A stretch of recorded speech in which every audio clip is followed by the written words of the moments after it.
Defending Utah covers the stories others are just too often afraid to touch. They don't nibble around the edges when it comes to pointing out threats to our liberty. They're not afraid to name names and call out organizations. This is Defending Utah Radio, every Friday morning at 9 on K-Talk 1640. Defending Utah. Think right and wrong, not right and left. Join Defending Utah, because if you're not already on a government watch list, you should be. Good Freedom Friday morning. This is Ben McClintock from DefendingUtah.org, where we think right and wrong, not right and left. I am so glad you've joined us this lovely Friday morning on August 30th at 9:07 a.m. I'm Ben McClintock, joined in studio with my co-host here this morning, Kevin Paulson. Yeah. Am I coming in pretty well? You are coming in. Excellent. And today, being Freedom Friday, we are going to be covering some major issues. If you're into science, if you're into learning more about terrorism, this is going to be the show for you. If you like to know the truth. If you like to know the truth, of course. The first hour, we're going to be speaking exclusively with our guest, but we want you to take notes, because the second hour, we want you to call in with your questions. And that number that you're going to want to call in for is 801-254-1640. 801-254-1640. Kevin Paulson's going to introduce our guest, but before we do, I want to just kind of cover some business. We want to make sure that you are not missing any of our programs, any of our special reports that might not air here on K-Talk. And so we want you to download the Defending Utah app for your Android device. So just go into the Google Play Store, search for Defending Utah, and download that app for free, completely free. If you want to make sure that this stuff continues, that we can continue to produce this great programming, come out with these great apps, do the programs that we're doing, make sure to go to Defending Utah, either become a member or make a one-time donation to help us with our efforts. Also, one more thing, we just finished up with the UN conference this week, but we want to continue to collect the signatures that we've been collecting for letting our legislators, our local officials know that they should not be implementing the agenda that was outlined at the conference here in Salt Lake. So you can do that by going to UnitedNationsUtah.com. That's UnitedNationsUtah.com. Add your name to it and have your voice be heard there. Now, without any further ado, let's turn it over to Kevin. Thank you, Ben. So I'm really excited about our guest today. He had a profound impact on my life, frankly, on how I looked at the world. And even my involvement in Defending Utah is in part and parcel because of Richard. So Richard Gage, AIA, is a 30-year San Francisco Bay Area architect and member of the American Institute of Architects. He is the founding member of Architects and Engineers for 9/11 Truth. Mr. Gage became interested in researching the destruction of the World Trade Center high-rises after hearing the startling conclusions of a reluctant 9/11 researcher, David Ray Griffin, on the radio in 2006, which launched his own unyielding quest for the truth about 9/11. AE 9/11 Truth now numbers more than 3,000 architects and engineers, demanding a new investigation into the destruction of all three World Trade Center high-rise buildings on 9/11. As an architect, he has worked on most types of building construction, including numerous fireproof steel-framed buildings. Most recently, he worked on the construction documents for a $400 million mixed-use urban project with 1.2 million square feet of retail, parking structure, and mid-rise office space, altogether with about 1,200 tons of steel framing. So, Richard, just before I introduce you, I just want to tell you thank you. And my personal experience, I'm a member of the Architects and Engineers for 9/11 Truth, and I signed the petition. And I'm a mechanical engineer with about 20 years' experience. So, of course, this interests me very much. Thank you for joining us. Richard? We got you on. Thank you so much. Oh, there he is. Thank you so much, Kevin. Hi, guys. Thank you so much, Kevin, for signing the petition and being willing to put the truth out there like this. Absolutely. We really love the doing radio because this station is unique in that we can have live talk locally, and it's kind of going by the wayside. And so this is a venue where I know that many venues have been filtered, including YouTube and Facebook and Google have been doing a lot of censorship lately. So we love to have you on, and we're anxious to get talking about what you've learned. Fantastic. Let's do just that. So I think where most people get involved, and I'll just say where I became interested, was when I saw a program by Stephen Jones Dr. Stephen Jones from BYU, which I'm a BYU grad, and studied my mechanical engineering there, and I saw his presentation over at UVU years ago on YouTube, and I became very interested because I thought, well, gosh, people that look at 9/11 Truth are just nut jobs. That's what I thought up until I started looking at that, and I thought, wait a minute. My experience in engineering tells me that what he's saying is spot on, right on. And then he directed me to your efforts, Architects and Engineers for 9/11 Truth, and Building 7 particularly. And there was a commercial you had done regarding Building 7 and the interesting circumstances surrounding its collapse, where now I'm forgetting his name. The fellow that was the voice for the movie Up introduced the Ed Asner. Yes, Ed Asner. Ed Asner. Yeah. Yeah, introduced it. It was a 15-minute, and that has been that was a big wake-up call for me. But what sparked your interest? I know you had, just like Dr. Jones, you had listened to David Ray Griffin, and that began your quest for the truth.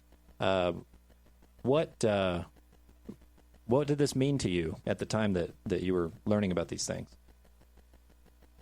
Well, for 5 years, I had simply swallowed the official lie of 9/11 fed to us by our media and our government, that these towers were brought down by the 19 fundamentalist hijackers flying planes into the towers and crashing with a huge explosion, and then an hour to an hour and a half later, the towers come down due to office fires. We have not been given all of the evidence. And when I heard this interview in Berkeley on my way to work, I was just simply in shock that I was even hearing such heresy.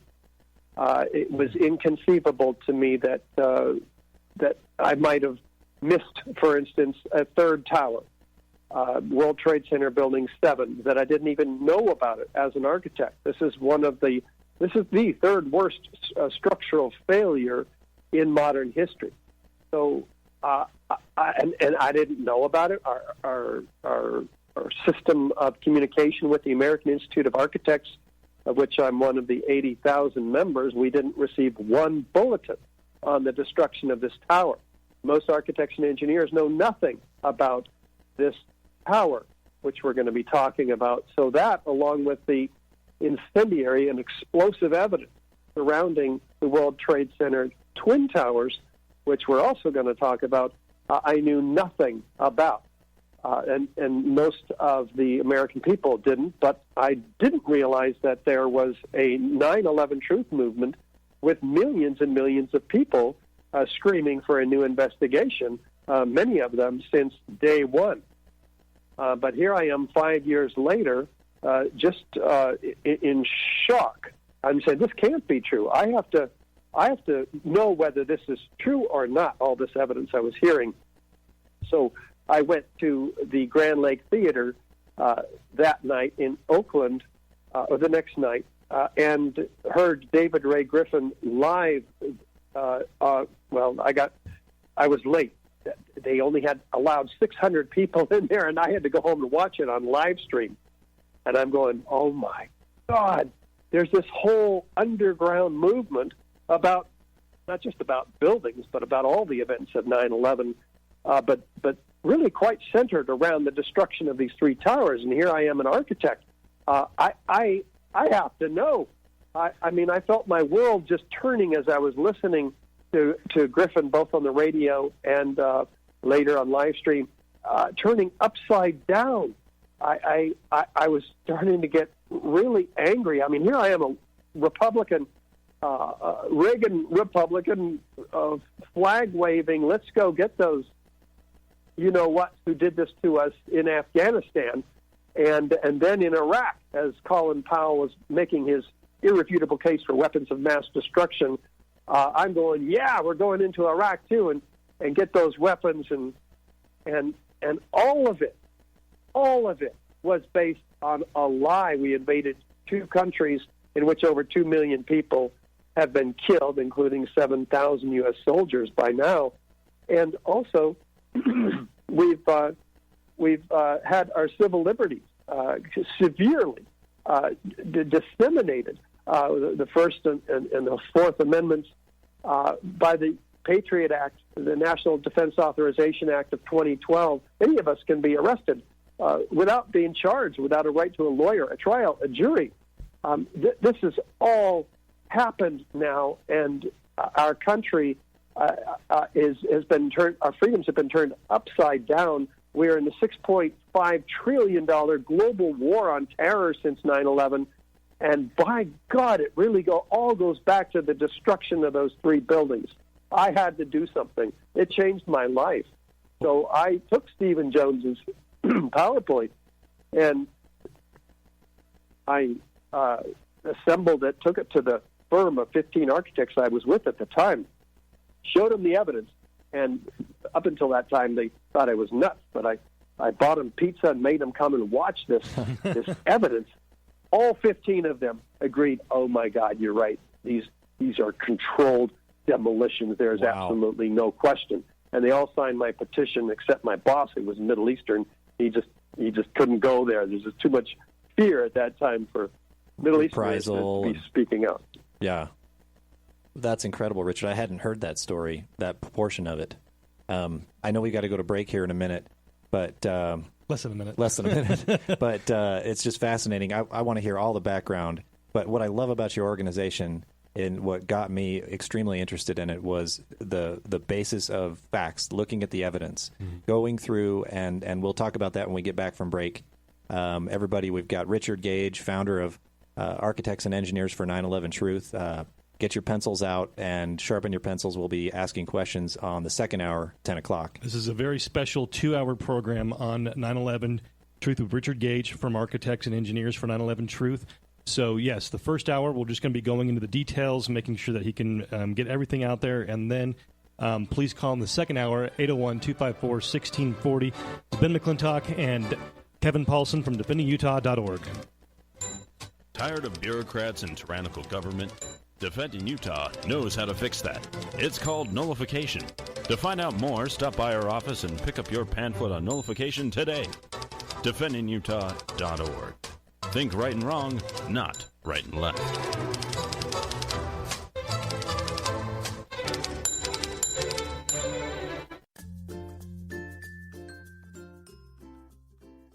This Defending Utah presentation brought to you in part by Anderson Accounting, AndersonAccounting.com, Trust Plumbing, 801-808-5470, Higher Calling Firearms, HigherCallingFirearms.com, Pioneer Family Scholars, Black Lotus Web Dev, BlackLotusWebDev.com, American Appliance at 801-254-2566, Shem Financial Services, 801-856-6151, and the law offices of Garrett T. Smith, 801-477-1570, and the Water of Champions at championsneverquit.org. It's a fact. More photos of you are being taken than ever before. Are you ashamed of your smile? At last, a new technology that gives a brighter and healthier smile in under 2 hours. And it's fully warranted, so you'll never have to worry about your smile again. Call Dr. Jeremy Thompson at Thompson Dental, 801-254-0835, or visit GoNewSmile.com, and we'll show you how you can restore your faded, yellowed, or worn teeth without surgery, crowns, or implants. And it's backed by a 30-day, 100% satisfaction money-back guarantee. This scientific breakthrough will painlessly transform your appearance in one visit. The smile you've been waiting for will never cost less or look brighter than it will today. Call 254-0835 or visit GoNewSmile.com. That's GONU Smile.com to revitalize your smile. New Smile. It looks good on you. Can't get enough Defending Utah Radio? Then follow us on Facebook and subscribe to Defending Utah's YouTube channel. DefendingUtah.org. Think right and wrong, not right and left.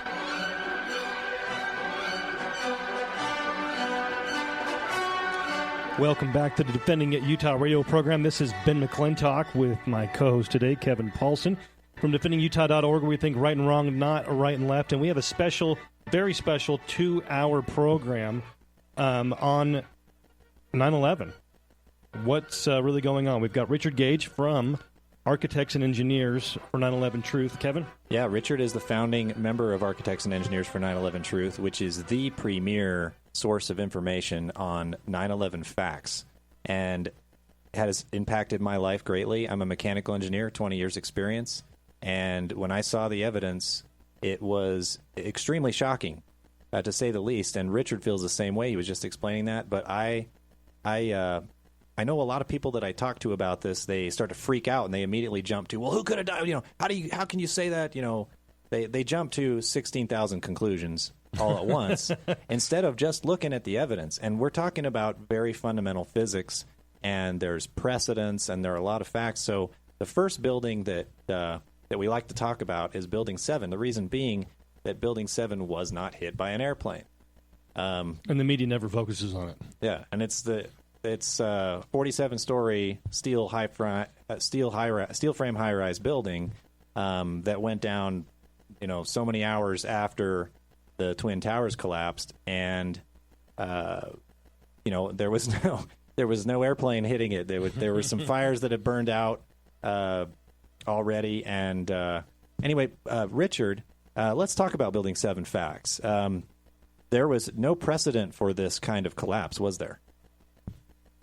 No, no steel frame high-rise has ever collapsed in the history of steel frame high-rise fires. And there's been dozens and dozens of much hotter, much larger, and much longer-lasting fires in these buildings.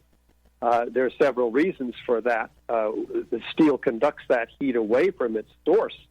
And the steel is, in addition to that, it's fireproof. 2 and 3 hour fire protection on these beams and columns, and that's designed to allow the occupants to get out of the building in case anything does happen. But here, these buildings were only on. Fire can only burn in an area 20 or 30 minutes. That's all the fuel there is in a given area in these buildings, even the Twin Towers, to burn. So they don't collapse due to fires. Plus, there's sprinklers, which put out these fires to keep any of that from becoming a problem. And in the case of the Twin Towers, the sprinklers were severed when the Twin Towers came down, the sprinkler mains, according to the official story. So there's no precedent for this happening in any steel frame high-rise for fire to bring it down, and yet on that day we had 3 of the best constructed steel frame high-rise. I imagine they're the best constructed in the world. We've got steel buildings all over the world that have had fires in them, and there's never been. My understanding is before or since. There was an unfireproofed building in Brazil that collapsed, but that was an experimental modern building in the 60s that was not fireproofed. And it probably didn't collapse in free fall speed. Actually, it did. Interestingly enough, the base was completely engulfed in fire. It had huge fuel loads, and it wasn't fireproof. So it's just not comparing apples to apples at all. That happened since 9/11, but it's been the only one. It doesn't make any sense. Building 7, as you mentioned, was half the height of the Twin Towers at 47 stories, and the afternoon of 9/11 at 5:20. After witnesses hear explosions, which are not a part of the official story, this building drops like a rock, like a bowling, as fast as a bowling ball falling out of the sky. It drops at free fall acceleration. getting faster and faster and faster with every second. And it falls symmetrically, just like the old hotels in Las Vegas when they're set with explosives, shaped cutter charges. And it falls in under 7 seconds. The entire building is in a nice, neat pile in the center of the property there. It's an extraordinary demolition, one of the world's classic implosions, versus the Twin Towers, which we'll get to, is a very explosive event. So here you have all of the features of classic controlled demolition, symmetrical, free fall, collapse into its own footprint. Buildings around it are not severely damaged. It's absolutely classic, and yet the hypothesis put out by FEMA originally and by NIST is that normal office fires brought this building down. And if you look at the fires in this building, they're few, small, and scattered, presumably caused by laterally freely flying structural steel sections, which the ends of these beams were on fire, which is a very interesting feature we'll get to when we get to the Twin Towers. But that the collapse of those towers is presumably what caused these scattered fires, and yet NIST claims without any evidence that they were huge and roaring and the building was engulfed in fire, and there's no video evidence whatsoever for that.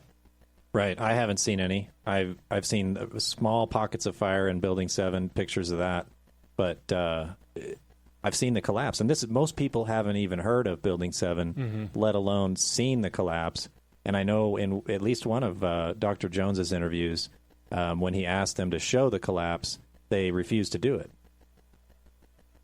Yeah, they don't like showing this collapse because it's so obviously exactly like the old hotels in Las Vegas, the controlled demolition. It's just a dead giveaway. Even Dan Rather, initially on day one, showed this collapse of this building, says, looks like dynamite brought it down, Yeah. But he never spoke about that again. Did they claim that the sprinklers went out in Building 7? The upper half of the building, the lower half of the building was without sprinkler support, because they say the mains, the sprinklers, were damaged by the impact of the towers on the ground. That's what they're saying. The suppression system, the sprinklers were put on test mode early that morning. Also, nobody knows why, which means that the upper half wasn't effective, wasn't able to fight the fire. So that's also needs to be looked into, as does the findings of FEMA early on of hot temperature corrosion attack on the structural steel. This is an extraordinary chapter. I call it Appendix C in the FEMA report that came out in May of 2002.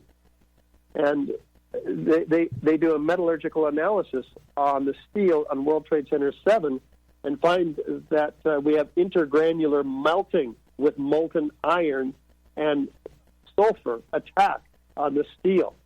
This is incredible finding and documentation on the part of FEMA. And the author says the ends of the beams were partly evaporated in extraordinarily high temperatures. Well, it takes 4,000 degrees to melt steel. But guess what? The fires in this building are probably only 500 or 600 degrees. NIST claims about 1,000 degrees Fahrenheit. This is still only 25% of the temperature or heat capacity required to evaporate steel. And even to melt steel, it takes 2,800 degrees. There's no way that we have fires being able to produce even a fraction, just a small fraction of these temperatures. It can't happen. So what caused this incredible heat with pools of molten iron documented by the first responders and the presence of previously molten iron microspheres found in all the World Trade Center dust samples. That has no 10 tons by extrapolation of these extremely small, almost naked to the human eye, but it laced throughout all of the dust samples. Up to 6% of the dust samples are molten iron. This is elemental iron. This is not melted steel, which would also be interesting. But it's iron. We haven't used iron as elemental iron as a component of our skyscrapers for 100 years or so. So where's the molten iron coming from, people? They don't even speculate. Well, some people speculate, oh, this is from the welding rods from when it was originally erected. Well, no, sorry, not 10 tons of this material. No way. So where does it come from?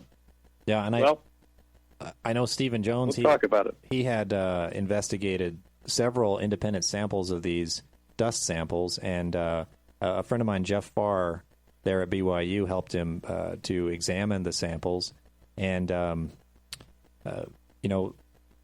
they even have a chain of custody, basically a story behind each sample that they had from that day, and they could show that it was collected in a way that was clean. Relatively clean, and was stored in a safe place in the interim period. Yes, they documented, this team of 8 international scientists with Jeff Farr involved deeply. These are the red-gray chips that they did a 25-page peer-reviewed study on. And they find curious red-gray chips in all of the World Trade Center samples that they studied. These are red on one side, gray on the other, dual-layered chips.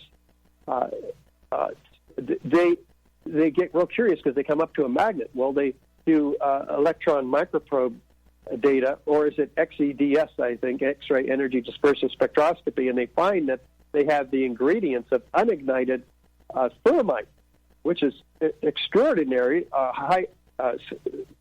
These are crystals of iron oxide and aluminum platelets found in this material that are at the nanoscale, 1,000 times smaller than the diameter of a human hair. These particles are set in an organic bed of oxygen, silica, and carbon. What does all that mean? It means that we have thermite incendiaries laced throughout all the World Trade Center dust that have been engineered to be explosive in a very highly advanced laboratory.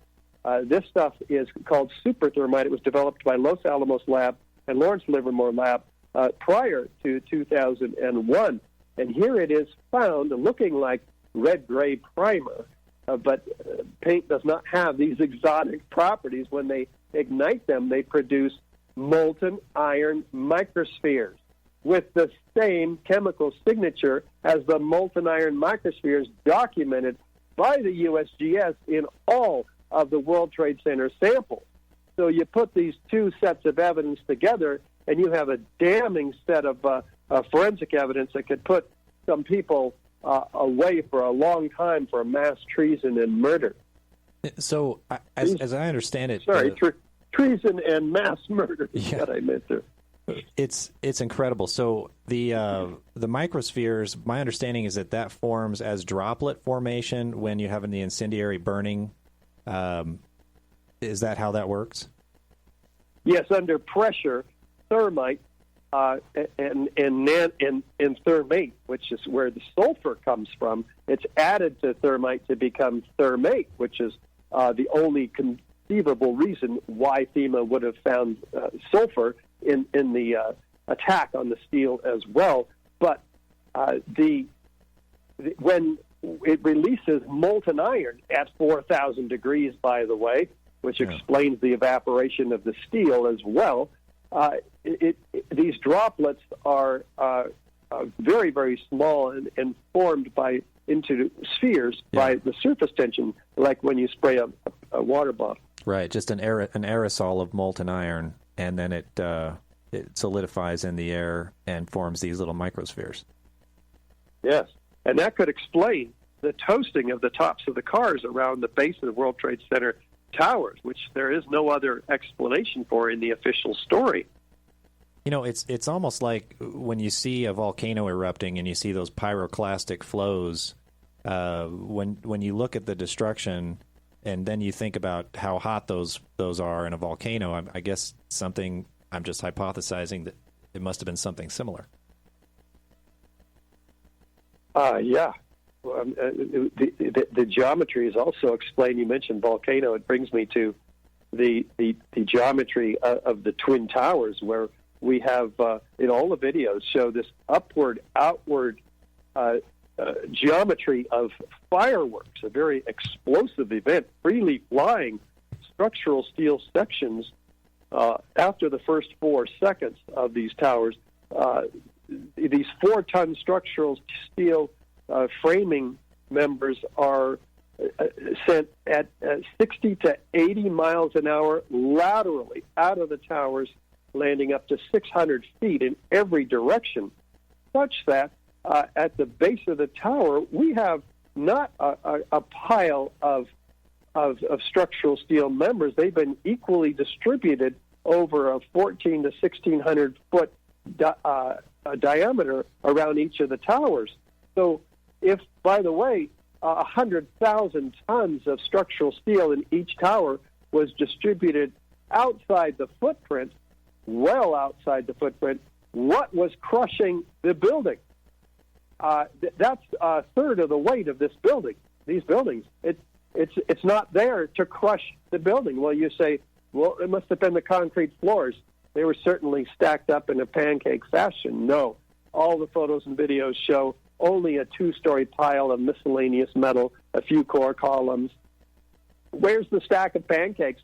110 floors, 8 and 4 inches thick, and an acre in size, each of them. Where are they all stacked up, broken up? No, there's not 50 of them. There's not 10 of them. There's not one of them. All of the photos and videos show complete dust clouds during these obvious explosions after the first 4 seconds. We'll talk about the first 4 seconds in a minute. But actually, the concrete I've got to cut you off real quick because we're going to a break. Midair. And I've just got to, sorry about that. We've got Richard Gage from Architects and Engineers for 9/11 Truth. This is a special 2-hour episode where he's going to go through all of the evidence. And in the second hour, we'd love to take your calls at 801-254-1640 is the number. But this is Ben McClintock from DefendingItUtah.org. More when we get back from the break. Defending Utah Radio, a true grassroots group for liberty. We don't just talk the talk, we walk the walk. To find out how you can become a member, visit DefendingUtah.org.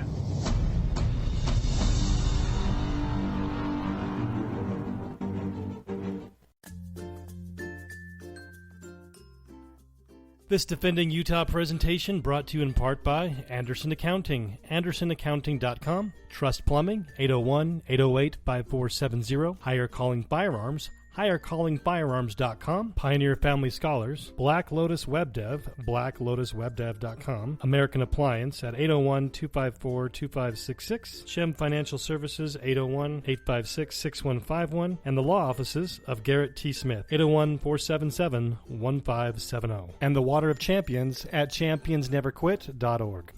It's a fact. More photos of you are being taken than ever before. Are you ashamed of your smile? At last, a new technology that gives a brighter and healthier smile in under 2 hours. And it's fully warranted, so you'll never have to worry about your smile again. Call Dr. Jeremy Thompson at Thompson Dental, 801-254-0835, or visit GoNewSmile.com, and we'll show you how you can restore your faded, yellowed, or worn teeth without surgery, crowns, or implants. And it's backed by a 30-day, 100% satisfaction money-back guarantee.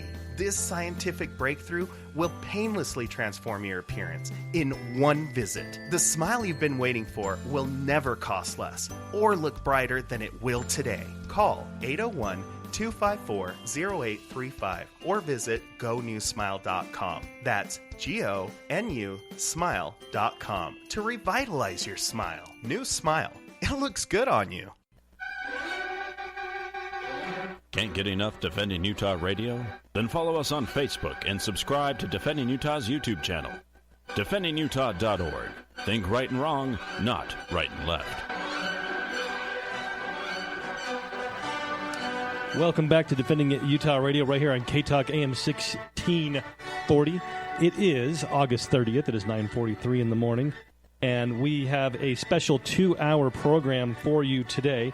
We have Richard Gage from Architects and Engineers for 9/11 Truth. We want to make sure that he has a chance to spend the first hour kind of really getting the details and really laying out the foundation of why we need to understand that the government's official line is full of malarkey.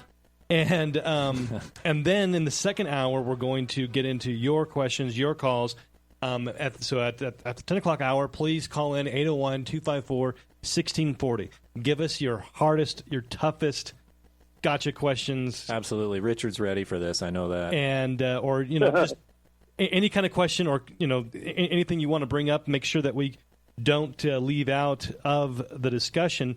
This has been one of those things I was just talking during the break to Kevin that 9/11 I've always been kind of agnostic on, not always, but I know the government line was garbage, but then you get these other things out there that are a little wacky. People talk about holograms and this kind of stuff. That's why I like what Architects and Engineers doing. They're just talking about the science. What do we know? Yeah. And what can we prove? And I thought that was really awesome. And Kevin was talking about how you spent thousands of hours. I literally spent thousands of hours. I was so engrossed in this. I basically went through my own version of what Richard was explaining, what he went through. When I started looking into this, I thought, my goodness, now this was probably 7 or 8 years after the collapse. Talking about 2009, 2010. Yeah, that's when my big wake up happened.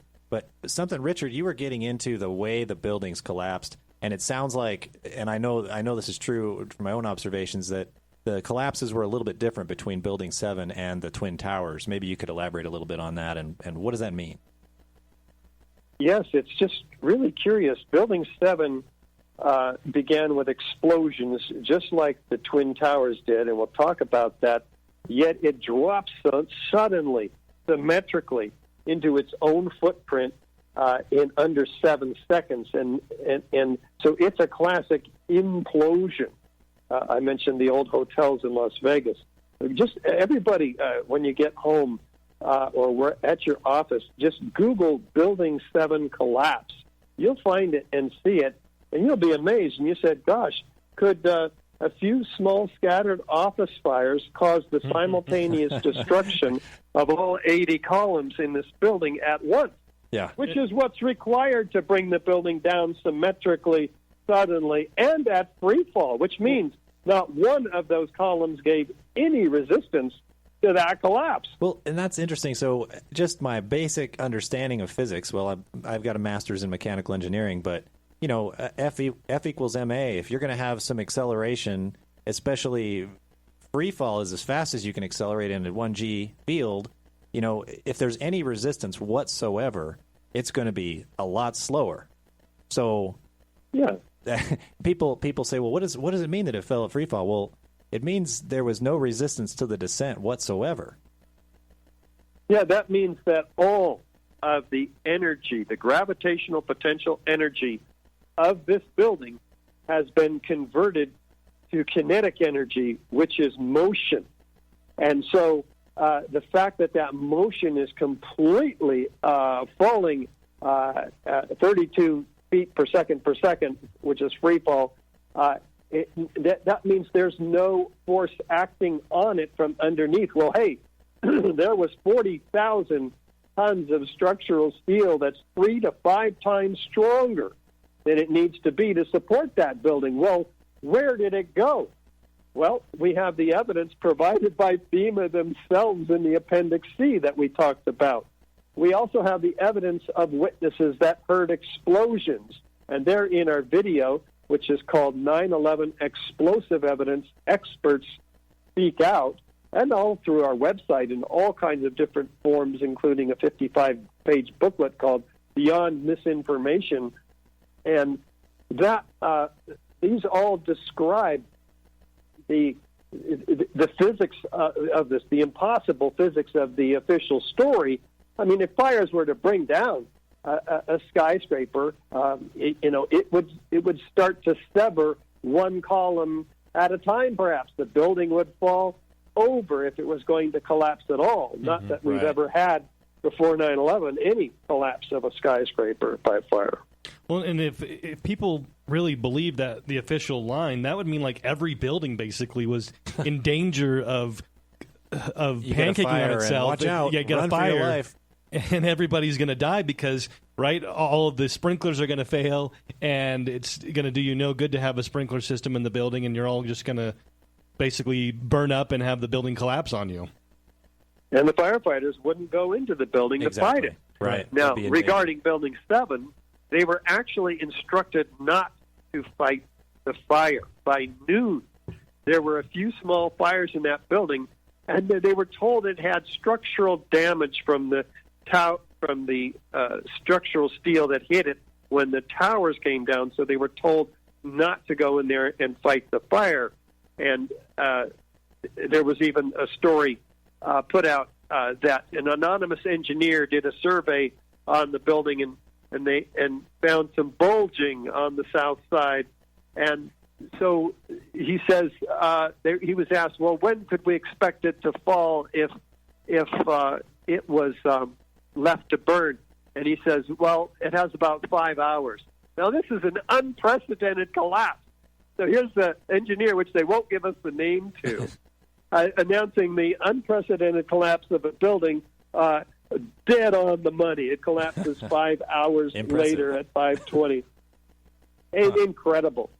And that's why we have 3,150 architects now signed on to our petition demanding a new investigation. That's why we have 5 fire commissioners in the New York area, all 5 of them unanimously voting from the Franklin Square Munson Fire District for a new 9/11 investigation. They're not buying it anymore. They're on fire. Literally, they're going with us, figuratively. I mean, they're going with us to the National Press Club on September 11th.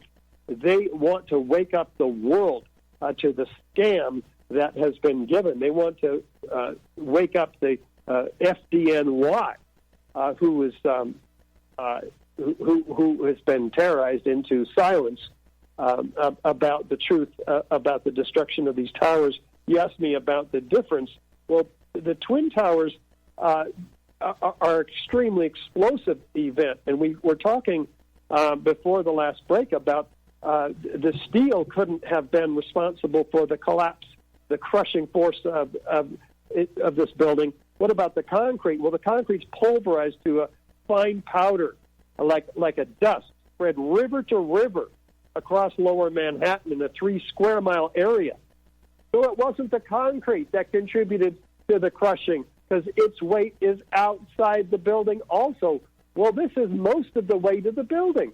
So there's nothing left that could possibly be, well, there's not much left that could crush the rest of the building. The steel gets stronger and stronger and stronger all the way down. But what do we see? We see squibs of explosions or isolated explosive ejections occurring 20, 40, even 60 stories down below what we're told is a gravitational collapse. Right. I know. I can see those on the videos. Those squibs. Yeah, you can see them. And 156 first responders were hearing them before there was ever any collapse. Most of them described there was all these explosions, sound like a train running underneath my feet. They heard explosions. They even saw flashes of light in the building and described these orally on tape. And the transcripts are provided by the New York Times in what's called the oral histories of the first responders. 500 of them were recorded, and 156 of them talking about all these explosions, none of which appear in any of the final reports of the NIST report. They've been cleansed out of that. Well, and that's a very interesting point, because I know with you got the Popular Mechanics article, people always bring this up, and you got NIST, and then with what's the discrepancy between those? And then I know there's a new investigation that I think you have been involved with. I think it was University of Alaska has been working on. Yes, Professor Leroy Halsey, one of the top forensic structural engineers in the country, the chair of the Department of Civil Engineering up there, has been conducting a 4-year, $300,000 study, which supporters of 8E911 Truth have funded, and we're still funding, by the way, if anybody wants to help. This is an extraordinarily important study which takes on the NIST report of Building 7 and dismantles it piece by piece, showing how all of these assumptions that they started with are essentially fraudulent. And then they proceed to show that and prove and conclude that the building came down not by fire. No way. The building wouldn't have behaved. Even if you take all of NIST's fraudulent assumptions and input them into the computer, the building still does not fail. Yeah, you have to take all 80 columns out on at least 8 floors, which they did in their computer model at Alaska, and then the building, by God, it falls exactly the way that the actual video falls. And this model, compared to their computer model, it bears no resemblance to the collapse of the actual video of the collapse of the tower. It's an extraordinary destruction of the NIST report. And by the way, he's going to be presenting the conclusions of the study on September 3rd at the University of Alaska Fairbanks. There'll be live streams so people can catch it on our website, which is ae911truth.org. I don't want to miss that. I know that just the preliminary reports Dr. Halsey has put out, I've got thousands of hours of FEA experience, and everything he was saying was just rock solid. So I'm very excited to hear him report on that. Well, if you missed that one, or if anybody does, we will also be filming him along with mainstream media. We'll be at the Faculty Lounge at UC Berkeley on September 5th at 5 o'clock. And that will be an extraordinary presentation also. And then the whole study, which is 130 pages, can be downloaded on our website as well. Fantastic. Wow. I mean, so much has been said. I mean, we've covered symmetrical freefall collapse. We've covered the forensic data of the dust. We've covered the unprecedented collapses. We've talked about witnesses seeing explosions. We've talked about molten steel, which could not happen in an office fire. There's the jets. Right? There was something Ben was bringing up earlier. Somebody called in and wanted to bring up, I guess that was back in the 60s, there was a military jet that had crashed into a building, and that it didn't have the same results as what we saw on 9/11. Have you heard about that? There's a B-25 bomber that hit the Twin Towers, one of them. Okay. And, released all its fuel into the building, and the building was fine. In fact, NIST says... even NIST themselves say that the plane impact did damage which the building was fully capable of sustaining not just itself capable, but designed to. Right, that was another thing. They were designed. They were designed to take a hit by two 707 aircraft, and even Skilling said the problem would be that the fuel would dump into the building, but the building would still be there. And indeed, even NIST says most of that fuel is actually burned up outside. 90% of the fuel burned up outside the building. The rest was gone in 10 minutes. Well, it's just like when you start your charcoal barbecue with lighter fluid. It's gone. After that, for an hour to an hour and a half, there's only normal office fires after that fuel is burned up. So we're talking about fairly normal office fires. Now, the cause of the collapse, as NIST claims, is that those fires caused the sagging of the floor trusses, which were lightweight steel gauge open web steel trusses spanning 60 feet. And they say that the force of the plane knocked the fireproofing off, and then that caused the sagging of these floor trusses, which pulled in the perimeter columns all around the building, apparently, because these were fairly symmetrical collapses, particularly in the North Tower, where you have a 15-story section of building above the point of jet plane impacts. Well, they say it's the perimeter columns that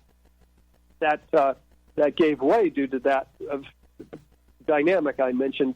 Yet FEMA before them documented very clearly that the antenna falls first.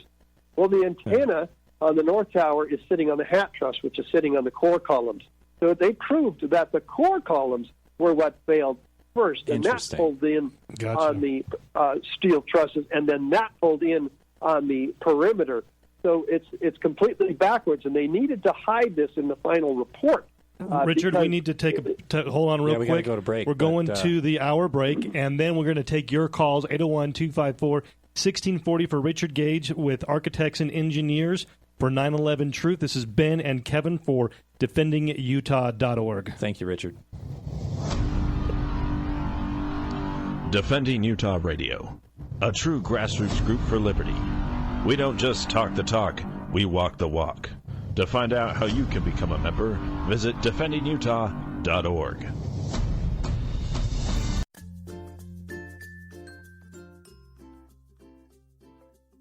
This Defending Utah presentation brought to you in part by Anderson Accounting, AndersonAccounting.com, Trust Plumbing, 801-808-5470, Higher Calling Firearms, HigherCallingFirearms.com, Pioneer Family Scholars, Black Lotus Web Dev, BlackLotusWebDev.com, American Appliance at 801-254-2566, Shem Financial Services, 801-856-6151, and the law offices of Garrett T. Smith, 801-477-1570, and the Water of Champions at championsneverquit.org. It's a fact. More photos of you are being taken than ever before. Are you ashamed of your smile? At last, a new technology that gives a brighter and healthier smile in under 2 hours. And it's fully warranted, so you'll never have to worry about your smile again. Call Dr. Jeremy Thompson at Thompson Dental, 801-254-0835, or visit GoNewSmile.com, and we'll show you how you can restore your faded, yellowed, or worn teeth without surgery, crowns, or implants. And it's backed by a 30-day, 100% satisfaction money-back guarantee. This scientific breakthrough will painlessly transform your appearance in one visit. The smile you've been waiting for will never cost less or look brighter than it will today. Call 801-254-0835 or visit GoNewSmile.com. That's GONU Smile.com to revitalize your smile. New smile. It looks good on you. This is Ben McClintock with Kevin Paulson from DefendingUtah.org, where we think right and wrong, not right and left.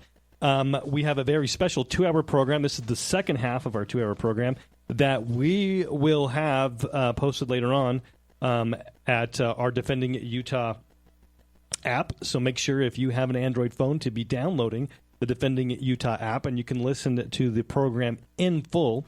We've been speaking with... I'm sorry. We've got Richard Gage on, AIA, member of the American Institute of Architects and founder of Architects and Engineers for 9/11 Truth, San Francisco-based. And Richard, we've been having fun chatting with you. We're going to go to the phone lines. So you ready? Oops, there we go. We got unmuted. Okay. Oh, sorry, you were on mute. Yeah, I'm ready. Okay, let's hit it. We've got just want to put up the phone number. Hold on real quick. 801-254-1640. We've got pretty full phone lines already, but if you've got a question for the expert on 9/11 Truth from the scientific perspective, Richard Gage.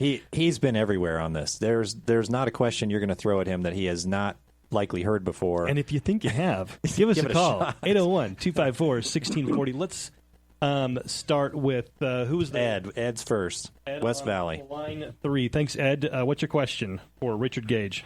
Yeah, actually, I have more of a comment. Okay. I did want to say, though, Mr. Gage, I don't know if a lot of people realize the debt of gratitude they actually owe you for the work you've done, the groundbreaking work. and really some of the personal prices that you have paid just to do this very patriotic endeavor. And I just wanted to say that before I launched in. Most of my information about you, I must say, and I think you are aware of the American Free Press newspaper? Yes. Yeah, and just a lot of this audience ought to be aware, within hours, within weeks after 9/11, the American Free Press was putting out information. And so they should check out their website, or better yet, get their paper. They've been following Richard Gage here for many years. And my comment is this, and if you have anything to add to it, the Popular Mechanics that you brought up, Mr. McClintock? Yeah. Yeah, here's the problem with that. Yeah. And I know it's been addressed, but I want to make sure this angle has. People need to realize that has been thoroughly discredited in that it was Michael Chertoff. Michael Chertoff was connected to every intelligence rogue in this world. It was his first cousin that actually took over in the months before and fired the 15-year editor. All these people were cleared out of their executive positions at Popular Mechanics just so they could put this propaganda statement out there. And that is verified. Mr. Chertoff, the son of a Russian rabbi. And my final comment on this whole thing, it's too bad, and I'm not expecting anybody here to necessarily agree with me, but it's too bad that Jeffrey Epstein's blackmail operation was in full swing then, so he could blackmail American politicians and prosecutors from doing their job and doing what the New Jersey state trooper, Carlucci, who gave an exclusive to the American Free Press, that he arrested 5 Israelis there who were the ones dancing and who Trump alluded to. But, of course, Trump at this moment cannot mention who they were. Those are my comments, gentlemen. Well, thank you. Thank you for the call. Do you have any comments on that, Richard? Yeah, I'm very familiar with these points of discussion, and I find them fascinating. Thank you. Our next caller is Fred. So glad to have Fred calling in on line 4. What's your comment or question, Fred?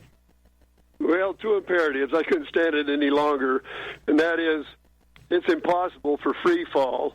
If you look at the elements of conservation of energy, it's absolutely impossible. So if you have the floors pancaking on one another, each time a floor hits the floor below it, it would transfer some of its kinetic energy on the ones below it. And with the hundreds of floors, or even 70, it would be impossible for free fall to happen with the rules of conservation of energy. Then one other last thing.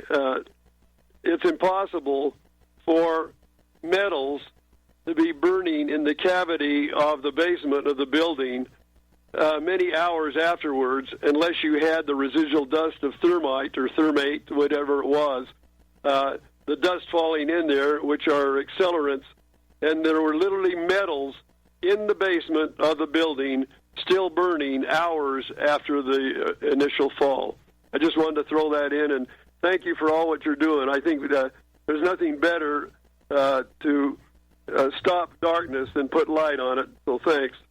No, thank you, Fred. Richard, any comments on that? He's talking about fires burning afterward, and then I can't even remember the first thing he brought up.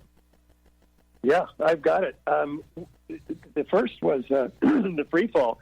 And it should be noted, to be fair, that while we do have an admission on the part of NIST of Building 7 falling at free fall, only after a denial of such early on, they said early on, if the building was at free fall, that means there'd be no structure. Well, duh. Where did the structure go? And so later they actually acknowledged that the building came down for a third of its 7-second fall. It's in free fall. Well, wait a minute. They don't acknowledge the implications of that, which they did earlier. Where did the structure go? 40,000 tons of structure, 3 to 5 times stronger than it ever needed to be. Mm-hmm. Now, at the Twin Towers, we have near free fall. In other words, the building is accelerating down at 2/3 of free fall acceleration. And so there is some slowing, if you will, but presumably due to the structure itself. But it's more likely because you can see the explosions rapidly descending down a leading corner of this explosion wave, which we highlight in our video that I mentioned, 9/11 explosive evidence, experts speak out. You can see it's rapidly advancing. These hundreds of explosions down the corner, almost as fast as the freely falling structural steel. So that one's a little bit slower, but it's still accelerating straight down through 40,000 tons of exterior structural steel framing. Oh, and the other point was the molten metal. This is very important, and I've neglected to mention it. We have first responders seeing pools of molten metal. The structural engineer himself, Leslie Robertson, seeing a little river of steel flowing, he says. And there's dozens and dozens of these witnesses, and including video of molten iron or steel pouring out of the South Tower minutes prior to its collapse. And this says, well, this must be melted airplane. Well, no. Molten aluminum is silvery in daylight conditions. It doesn't glow like this. It must be a molten iron or steel, which, again, molten iron is the byproduct of thermite. Now, we also... I forgot what I was going to say. That's okay. We've got lots of people. They were burning for a long time. Maybe you weren't interested in how long the fires were burning at Ground Zero. Persistence. Thank you. 3 months.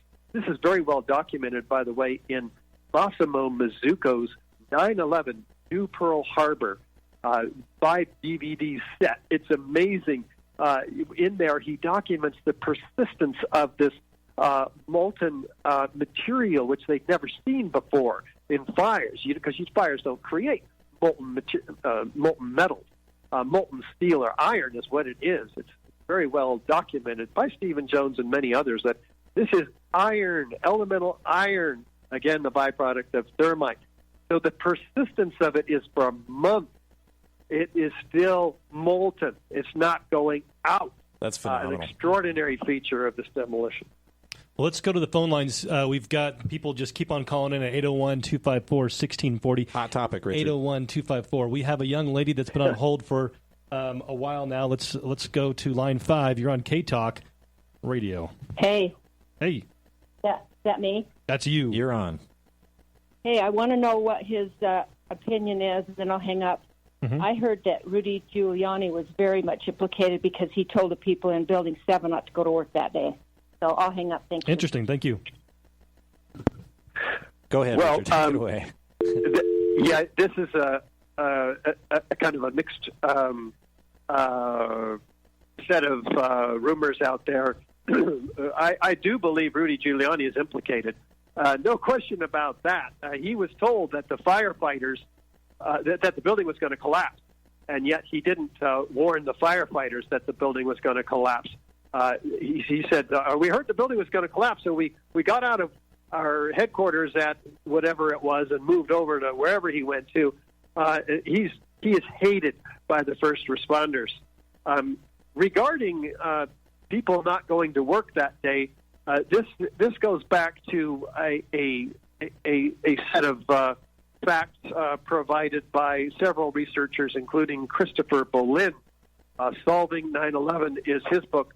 And he documents that there were 4,000 people of a certain ethnic origin who, not necessarily ethnic or religious, I don't know which. Anyway, you decide that didn't go to work in the towers that day. But Rudy Giuliani didn't have anything to do with that. Yeah, there was, I think. But it is research that needs to be followed up on. Yeah, there was what I understand, there was a texting service or something that sent out a note not to come in and to a large group of people, and that's a little suspicious. We've got a lot of people calling in at 801-254-1640, but we've only got like a minute and a half. And I want to make sure that A, our callers have enough time to ask their question, and B, you've got a good uninterrupted amount of time to answer their question before we get cut off by the break. And so we're just going to spend the next maybe minute and a half just kind of talking about a few, maybe introducing the idea. I want to make sure that we do address the Popular Mechanics issue and some of the topics that they do bring up, because that's what, whenever you talk about 9/11, that's the go-to neutral source, so to say. that people say, well, if you don't believe the government, here's the Popular Mechanics article on this that goes through and debunks all of the 9/11 truth material. And so I want to make sure that people know that we are going to be going into that detail, and we are going to be getting all of your calls at 801-254-1640 is the number. And we also want to make sure that if you haven't heard the entire program, we will be posting it on our podcast feed at Spreaker. You can make sure that you get every single episode and much more of our reports by downloading the Defending Utah app onto your Android device, completely free of charge. If you like what we provide here at Defending Utah, please consider going to defendingitutah.org and either becoming a supporting member or by making a one-time donation to help us to continue the things that we're doing here at defendingutah.org. And we are speaking with, we have our special guest here, Richard Gage from Architect and Engineers for 9/11 Truth, speaking about the science behind what happened on 9/11. So more when we get back from the break right here on K-Talk AM 1640. Defending Utah Radio, a true grassroots group for liberty. We don't just talk the talk, we walk the walk. To find out how you can become a member, visit defendingutah.org.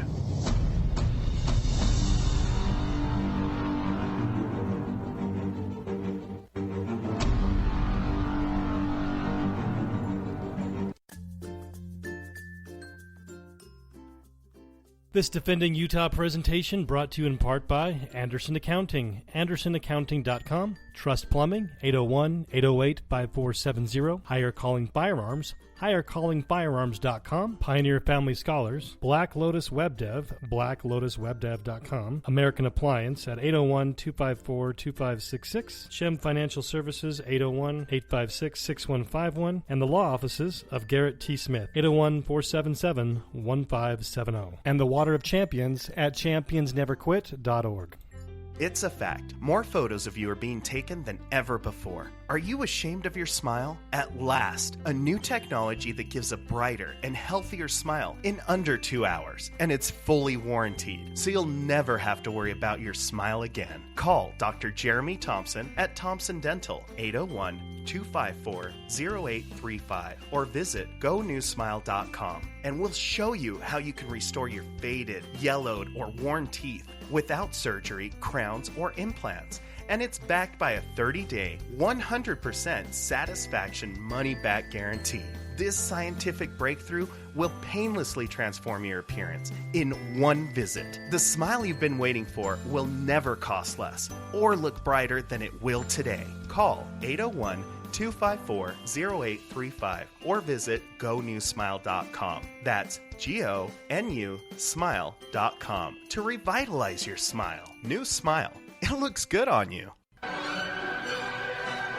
Welcome back to Defending Utah Radio on K-Talk AM 1640, right here every Friday morning at 9 to 11.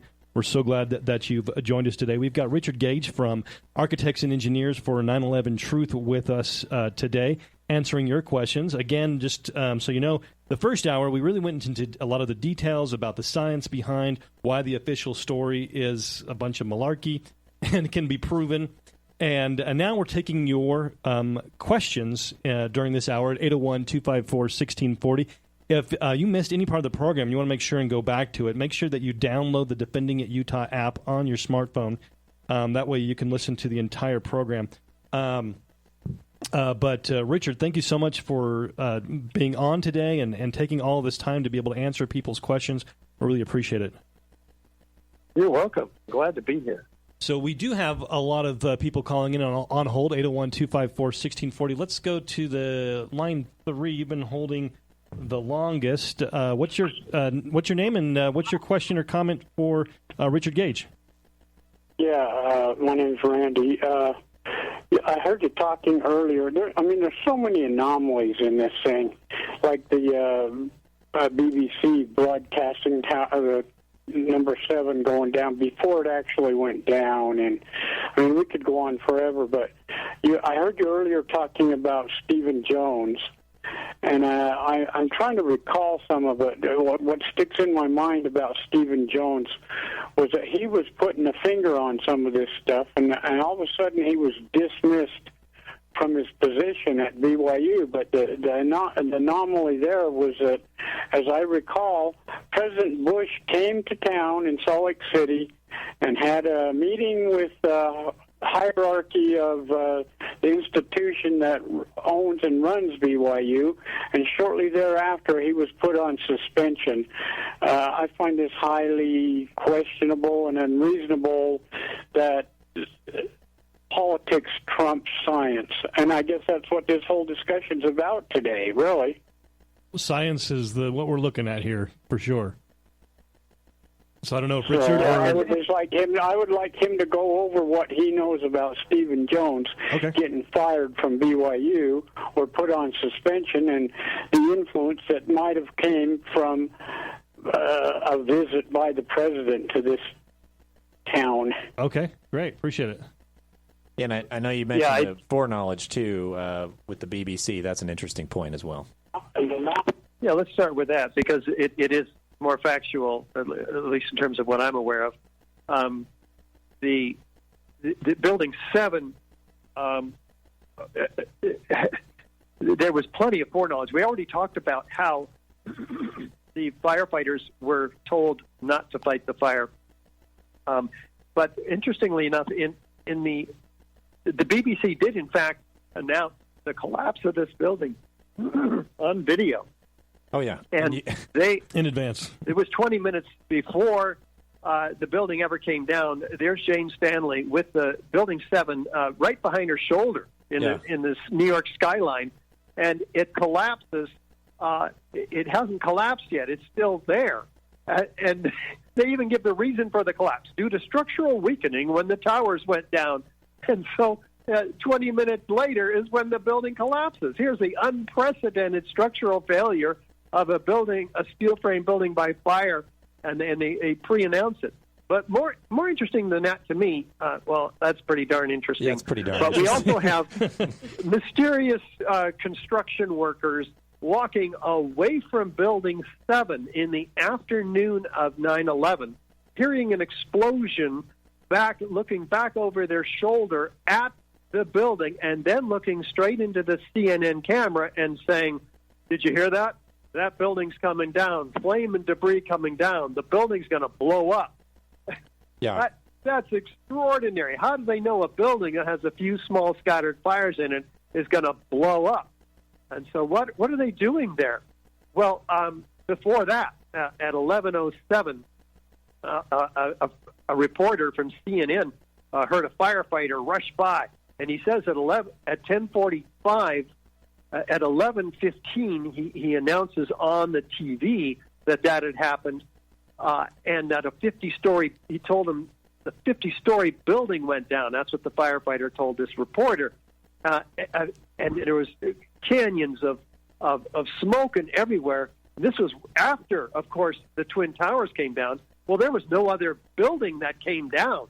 There's no 50-story building at all. Had that building come down at that time, then we would have had no videos of it because it would have been completely obscured by the massive dust cloud that had erupted when the Twin Towers collapsed. So many people theorized that building was supposed to come down at that time, and those mysterious construction workers were actually coming out of the building having fixed a dud that didn't go off at that time. And sure enough, it's got fixed and going off later, apparently. Well, and that makes me that's a theory that's very There's a question I always like to ask is, what does it take to rig a building? Well, it takes lots of engineers and dozens of explosive loaders, typically a month or more in advance of a building to rig the explosives. And so that couldn't possibly be done in the afternoon of 9/11, particularly while a building has fires going on in it, right? Yeah, right. This is a pre-planned event. And how could they have gotten access? Well, if you look at the Twin Towers, Elevator World in March of 2001 9 months before 9/11, 6 months, we have the documentation of the largest elevator modernization going on in history in the Twin Towers. And this is, they had 85 employees from Ace Elevator, in fact, in the building at the time of the collapse, and they fled, at the time the planes hit. And they fled. They didn't stick around to help the firefighters rescue those victims, which is, the elevator cabs are used for that purpose.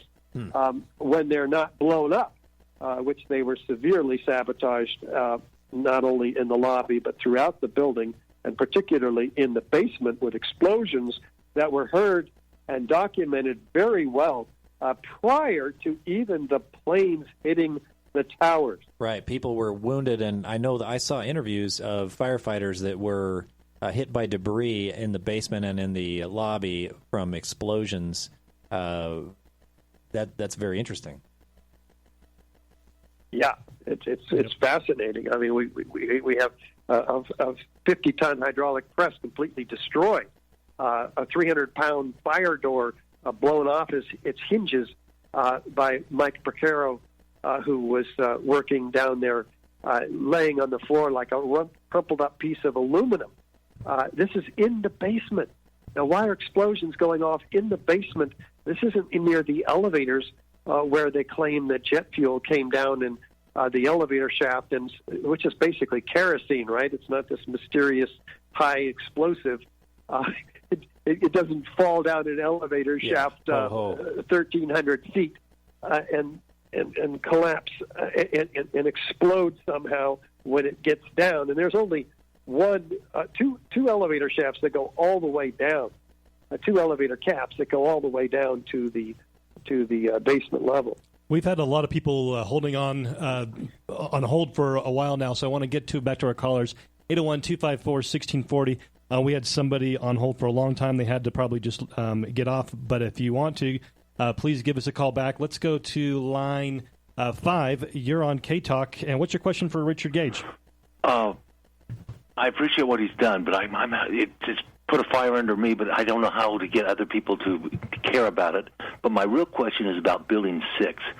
That building was gutted. How did they ever gut the building without it? That's one that nobody talks about. Yeah, how did that get gutted without coming down? Because I know they took it down later and said it was unsafe, but they'll never talk about that. That's the strangest thing, the pictures on the Internet of an empty shell of a building. Tell me about that. Yeah, and how to get a fire under other people. The elevator shafts were completely destroyed in this 4, 5, or 6-story building, and filled with sections of the towers also. But it's pretty clear that high-energy explosives were used in that building. Now, this is the Department of Treasury. And what we know about 9/11, particularly if you follow the work of James Corbett, 9/11, follow the trillion. This was a huge financial crime. Much more money was made on 9/11 through bonds that were coming due on 9/11, but whose records were completely decimated in the Department of the Treasury there. So it appears to have been an attack on some of the most basic economic vulnerable points there as well. And you've probably all heard about the gold heist that was underway underneath the Twin Towers with semi half full of gold at the time.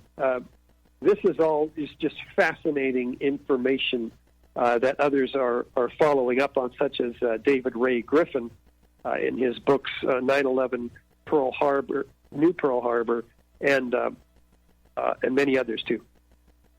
No, thank you, Richard. Thanks for the call. Appreciate it. Let's go to line 3. You've been on the hold the longest. What's your question for Richard? Hi, this is Edward. Hey, Great topic today. My wife lost a cousin in the Pentagon, and so this touches a raw nerve with with our family, the sad thing is my wife believes the cock and bull line that the government fed us, and doesn't want to think about it anymore.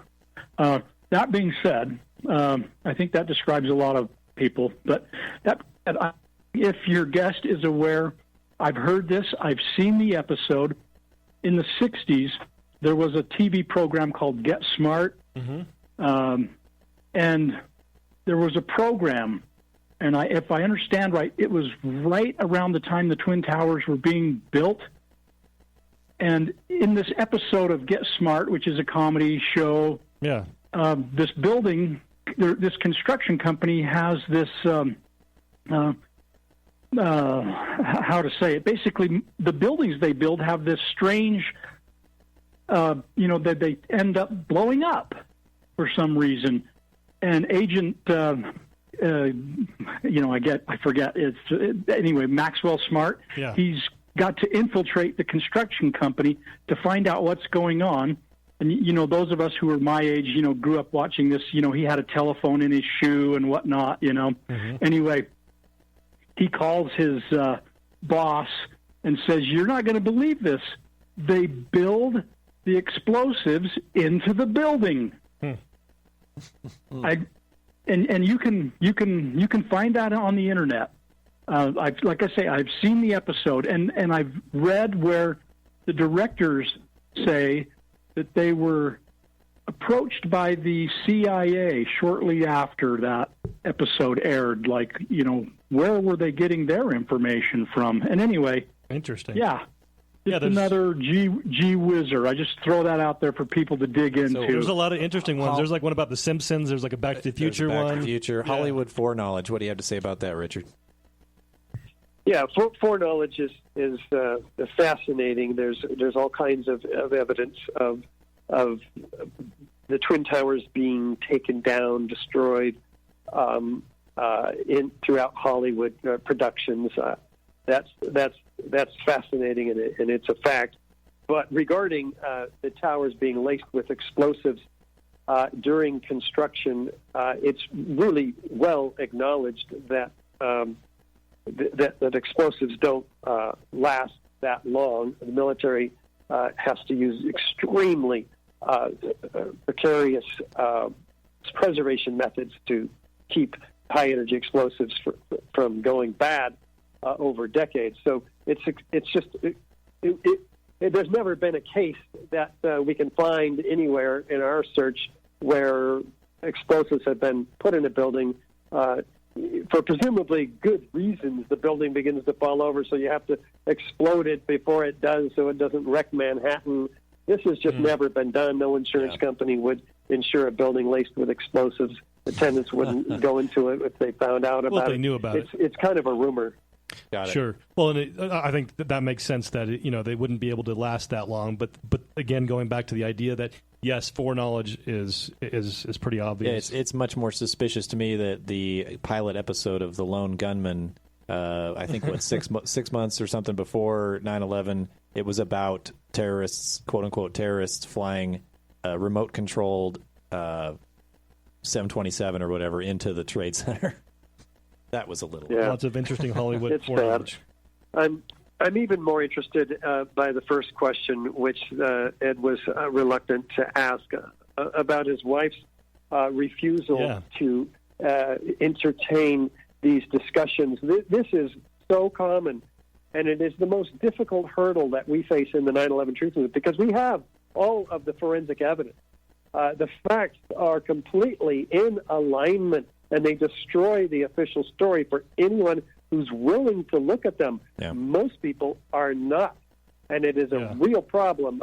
That's why we're walking the halls of Congress for the 5th time in a row with the fire commissioners who voted for a new 9/11 investigation on September 11th in the afternoon. We'll be with them. We have so far a dozen meetings with So sorry to cut you off. We got to go to the break. This is important. I want to readdress, let you finish your thought. Also talk about what both kind of callers alluded to was the idea that how do we get people to even care about this topic more? When we get back from the break with Richard from Architects and Engineers for 9/11 Truth. Defending Utah Radio, a true grassroots group for liberty. We don't just talk the talk, we walk the walk. To find out how you can become a member, visit defendingutah.org.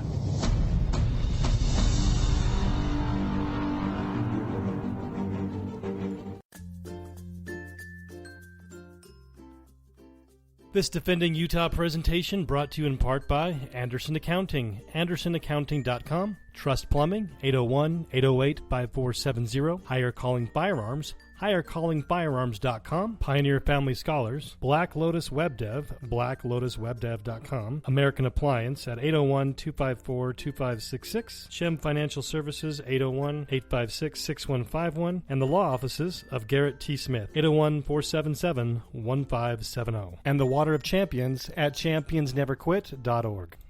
It's a fact. More photos of you are being taken than ever before. Are you ashamed of your smile? At last, a new technology that gives a brighter and healthier smile in under 2 hours. And it's fully warranted, so you'll never have to worry about your smile again. Call Dr. Jeremy Thompson at Thompson Dental, 801-254-0835, or visit GoNewSmile.com, and we'll show you how you can restore your faded, yellowed, or worn teeth without surgery, crowns, or implants. And it's backed by a 30-day, 100% satisfaction money-back guarantee.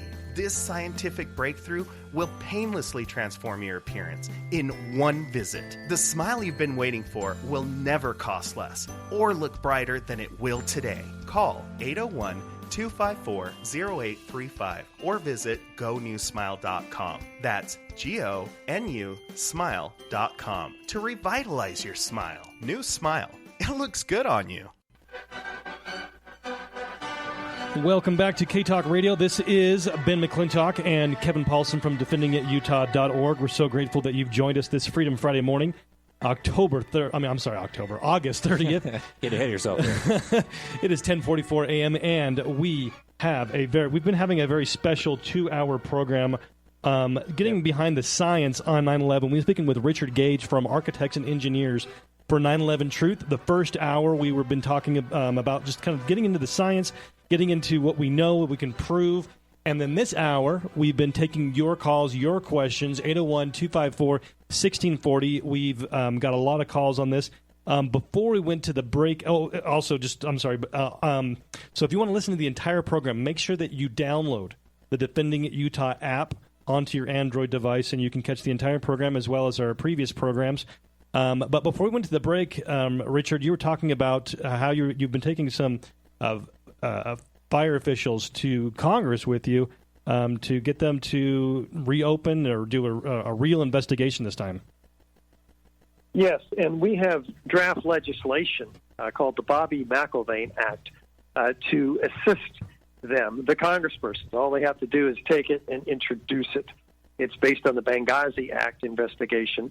And either side of Capitol Hill can introduce this into a select committee. So it's just too easy. Bobby McIlvaine, by the way, lost his life in the South Tower. His face was blown off. This is another one of the hundreds of examples of forensic evidence of explosives which are denied by the official story. Mm-hmm. So we'll be taking this act along with the petition signed by 3,000 architects and engineers, the petition, the resolution unanimously voted on by these 5 fire district commissioners from the New York area.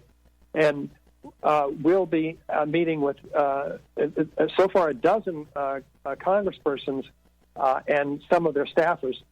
So this is the first time we've had this huge cannonball in our arsenal of uniformed fire commissioners walking in to lead this meeting.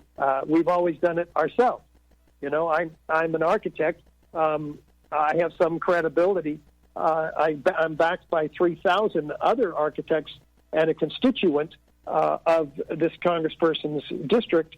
But now we have what we think is a real firepower, the emotional power, because they're fighting for justice for the heroes of 9/11. Mm-hmm.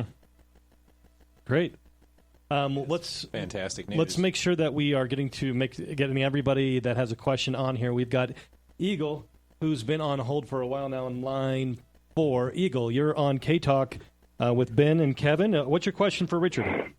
Well, the question is this thermite, that wouldn't show up in a fire that hadn't been purposely set, would it? Well, if thermite were set in as shaped cutter charges against the columns and beams in the building, it certainly would. You'd have the residue of thermite, which is exactly what is found in the World Trade Center dust samples, both in terms of nanothermite, these red-gray chips that we talked about earlier, and these billions and billions of previously molten iron microsphere being the residue of the thermite ignition process, which is well documented by the U.S. Geological Survey and R.J. Lee, an independent environmental consultant, who says that these are formed during the event. But nobody can explain how they were formed, and they don't.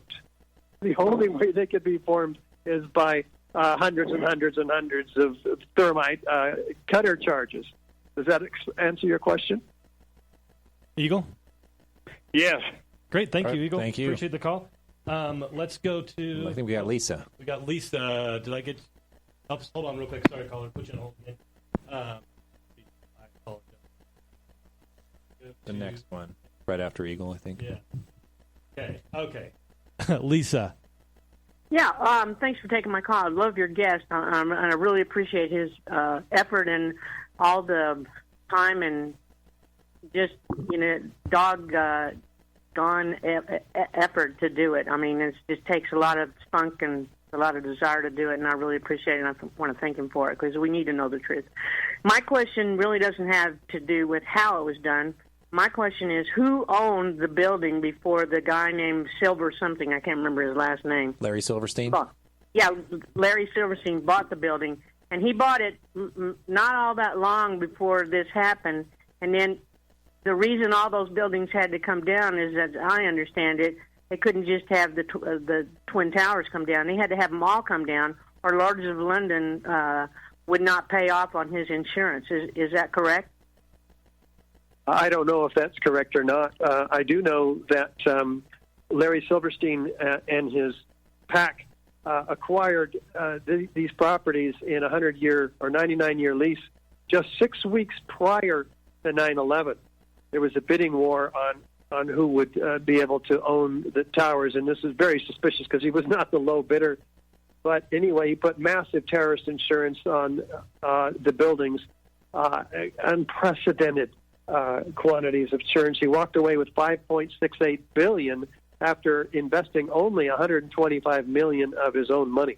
And I think investors came in to pitch up most of that for him. I think he only, at least I had heard a rumor that he had only come up with maybe $20 million of that on his own. And the other thing I would like to state is we never heard a thing about Larry Silverstein ever again, did we? Except when he said to pull he's been on the news. Yeah, except to pull Building 7 or whichever one it was. Yeah. So thank you for your effort. That was my question. So to me, that makes it super, super, super suspicious. Thank you, Lisa. Even if you don't have all the other stuff, that the money always makes me suspicious. And the gold missing and the FBI papers, I mean, gee whiz, and get paid off in the billions. And billions then would be like trillions now. So thank you so much. Thanks, Lisa. Yeah, go ahead, Richard. It's also important that the rest of our listeners who don't know about this PBS broadcast in October, a year, actually, after the Twin Towers, Larry Silverstein's on the air trying to explain Building 7's collapse, and he says, well, yeah, there's been such terrible loss of life. I was talking to the fire commanders, and maybe the smartest thing to do is pull it. And so they gave the order to pull, and we watched the building come down. How do you do that, like you said, with an advance? You can't just throw in a bunch of explosives into a burning building. Yeah. Firefighters don't pull buildings. PUL is a term used in the controlled demolition industry. Yeah, right. And that's a super highly specialized, like you said, engineers are involved, months potentially of work and planning. So, and he comes back later after this gas. He tries to explain. Well, I didn't mean pull the building. I meant pull the firefighters out of the building. Well, they were told not to fight the fire at noon. They weren't. There were no firefighting operations in the building. And he said pull it. He didn't say pull them. Yeah, exactly.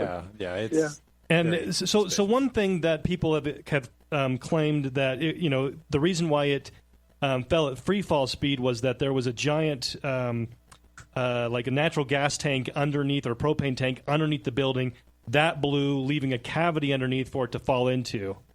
Have you heard that, or what's the response? Well, yeah, I've heard things like this. There's no natural gas or propane in the buildings. I mean, there's in the basement, like propane. No big tank. No, there in Building 7 there were diesel tanks. And diesel. At first,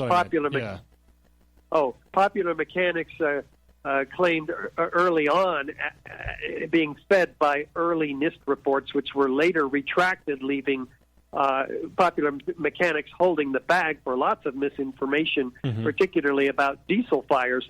The diesel tanks were on the 5th floor of Building 7, along with the generators.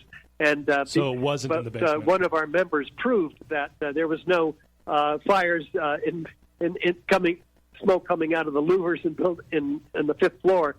So they had to retract that theory, and so there's poor Popular Mechanics holding the bag yet again.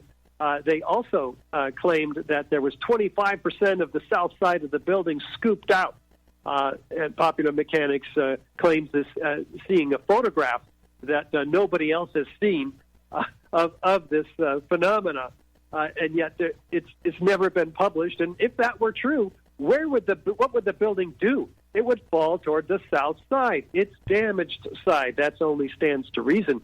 But NIST later changed their theory over to the northeast side, with around column 79, saying that it was where the damage started, the collapse initiated, because the east penthouse fails first, way up high. So they have this elaborate theory that the entire east vertical section failed, and then that instability traveled laterally across this football-sized building.